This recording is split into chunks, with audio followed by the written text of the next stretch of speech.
In our last lesson, we have talked at great length how the print revolution was a major breakthrough in the history of humankind. This is because more and more books were now reaching the masses, and with that, a new reading public also came into being. Now let us focus on the literacy rates of Europe before the print revolution had happened. In medieval times, the literacy rates of many European countries used to be very low.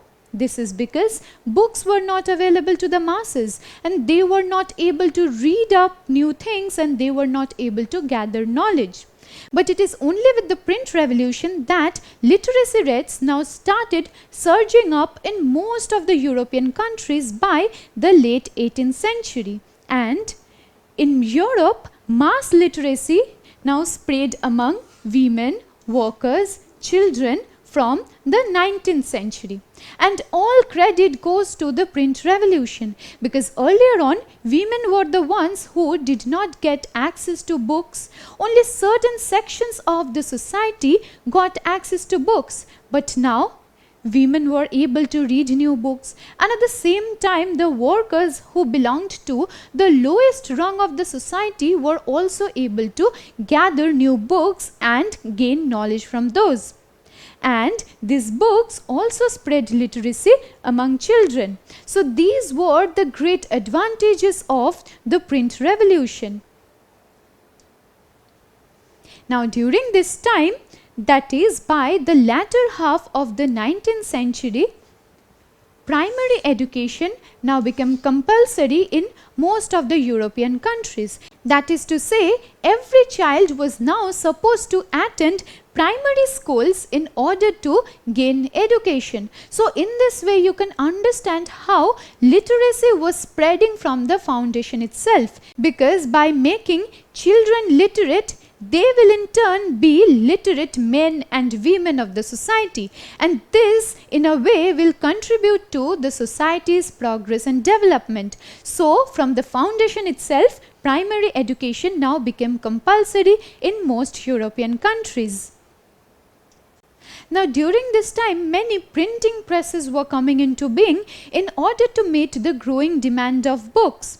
Many books were now being required for the masses who were now very keen on educating themselves. And in the year 1857, a children's press was established in France, and this children's press was devoted to publish books that were for children only. Now this was also a very important thing. Firstly, children now became an important category of readers. Earlier on, no books were published for children solely, but with this children's press in France that was established in the year 1857, many children's books were now being published. And this children's press used to publish many kinds of fairy tales and folk tales that are still popular among us even today. I'm sure many of you are familiar with popular fairy tales like Little Red Riding Hood, Snow White, Rapunzel, Cinderella. But have you ever wondered how these folk tales and fairy tales have reached us? Well,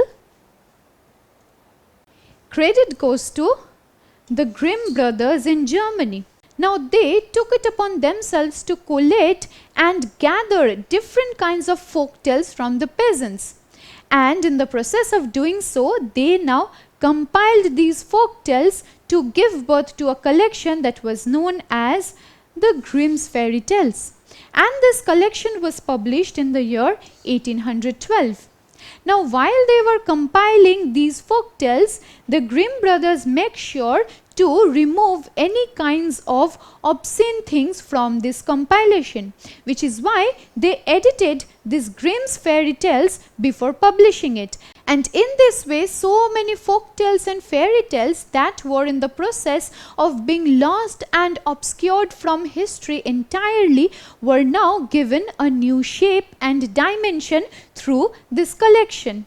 And another very important thing that we need to keep in our minds in this regard is that these ancient and traditional folk tales now emerged in new shapes, because these now radically altered when the Grimm brothers were compiling them in this compilation. Now between 1832 and 1835, the penny magazine was published in England. Now this penny magazine used to come out every Saturday. Now what was this penny magazine intended to do? Well, this penny magazine was intended to spread literacy among the workers. Now earlier on, that is during the medieval times, or when the publishing presses were just coming into being, no one literally considered the workers as an important category of readers. But around this time, that is by the first half or the second half of 19th century, the publishers now wanted to reach out to all the sections of the society, which is why they now started publishing the penny magazine. And from this penny magazine, the workers used to get knowledge and information. And the working class members also included women, because earlier on women were the ones who did not receive formal education. But now it is with the publication of the penny magazine that women also got to know about different things that were happening in their society. On the screen you can see an image of the penny magazine, and this was published on June 28, 1834. Can you imagine how old these things are? And these things now survive as manuscripts in various museums. So the point that we have been trying to establish is that the spread of literacy among women helped them to emerge as an important category of readers. Historically speaking, women have been excluded from this process of learning and gathering knowledge. Knowledge, so to speak, has always been dominated by men. It were men who spread knowledge among the masses, and it were men who got to decide what the masses needed to know. But with the publication of different kinds of things and magazines throughout the 19th century, that women were now able to read new books. They were now able to educate themselves. They were now able to make themselves literate. Now this was also a moment of transition, because from the clutches of ignorance, women were now traveling towards the light of enlightenment. And during this time, many kinds of conduct books and magazines were being published for the women readers. Now what did these conduct books and magazines define? Well, these used to define how women should behave and perform housekeeping. So these kinds of books were now coming into being.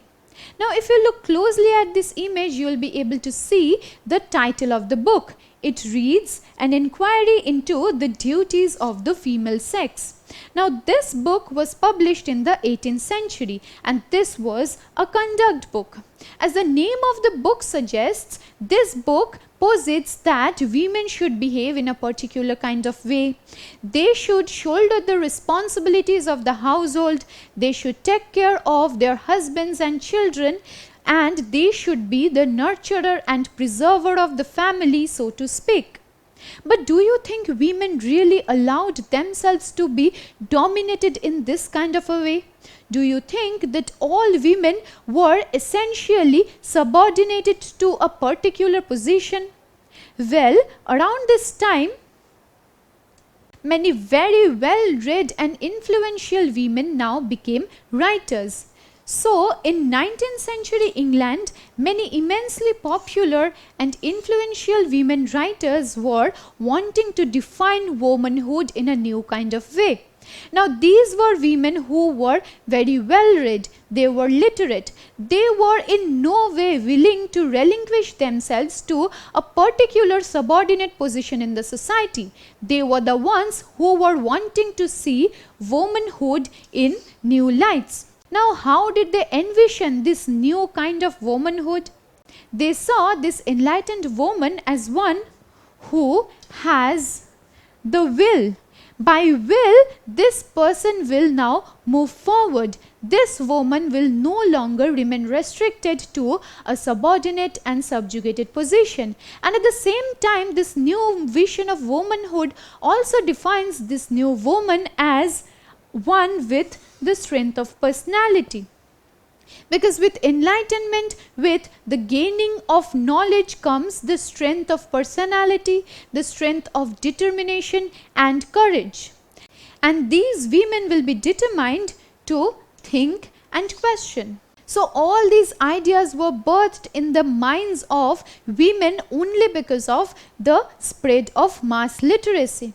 Because women were now able to know about their position in the society, women were now able to question the subordinate position to which they have been relegated for many centuries.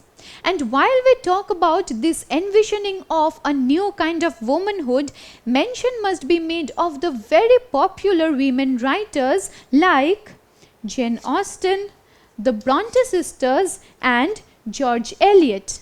Now the Bronte sisters were three sisters who were Anne Bronte, Charlotte Bronte and Emily Bronte. Among many other very popular women writers, Jane Austen, the Bronte sisters and George Eliot in the 19th century defined this new kind of womanhood. Now just a while ago we talked about the conduct books that used to define how womanhood should be, how women should behave and conduct themselves in the household, how they should keep themselves restricted within the private sphere. Now, in order to contest that constrictive idea of womanhood, in the year 1813, Jane Austen wrote her most famous and path-breaking novel, which was Pride and Prejudice. Now, Pride and Prejudice stresses upon the power of self-introspection, because it is only when you get to know your own self that you will be able to voice your opinion, that you will be able to question what is happening around you. And by self-introspection and gathering knowledge, women can now work towards making their lives better and meaningful. So this was a major breakthrough moment in the history of humankind, because for the first time women were now questioning their position in the society. Women were now trying to debate and discuss why they have always been relegated to a subordinate position. That is to say, women were now on the verge of claiming their rights and equality in the society. Now, before proceeding with this lesson, let me ask you a question. Who wrote the famous book Pride and Prejudice? Was it written by Jane Austen, George Eliot, Elizabeth Gaskell or Anne Bronte? Well, the correct answer is Jane Austen. In the year 1813, she wrote her most famous novel, Pride and Prejudice. Now, we know libraries are places where many books are housed together. And in order to preserve and collect the books, libraries have been in existence since the 17th century. But from the 19th century, now lending libraries became important. What are lending libraries? In these libraries, people used to go and they used to borrow the books, and the libraries used to lend books to those people for a certain duration. This concept of lending library is still in existence, and the lending libraries of the 19th century became very important because it now started educating white collar workers, artisans and lower middle class people. Now, the white collar workers, artisans and lower middle class people were the ones who could not always afford to gain proper institutional education.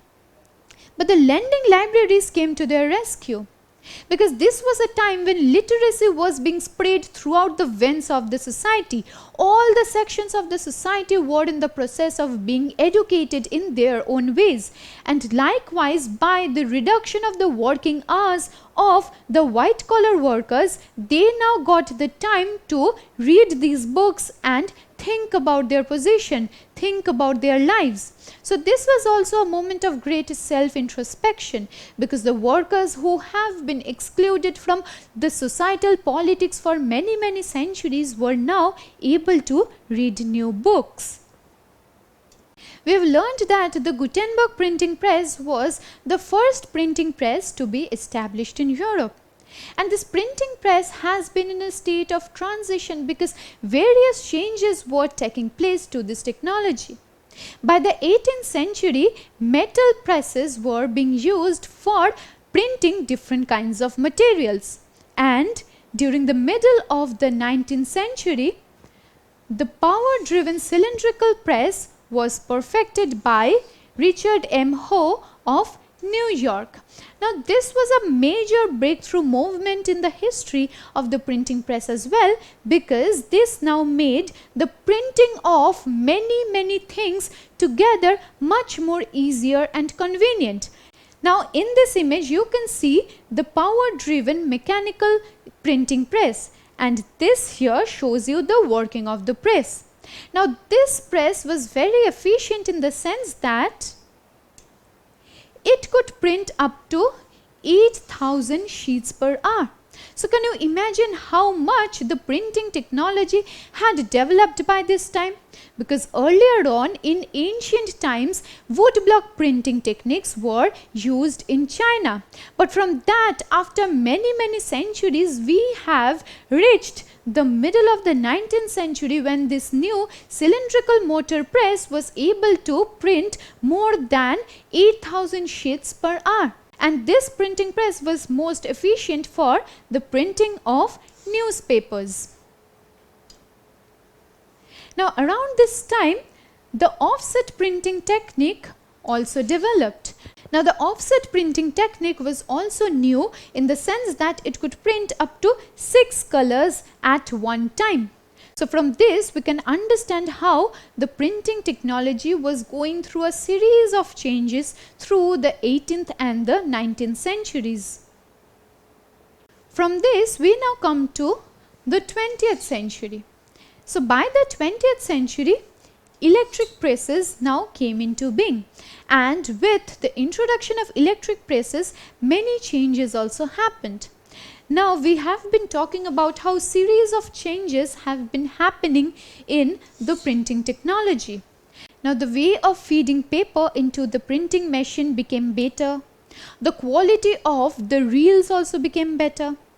And at the same time, many new kinds of photoelectric control were being used with the introduction of electric presses. So, earlier on, the printing presses used to use very different kinds of techniques, which is why the printed materials looked something like this.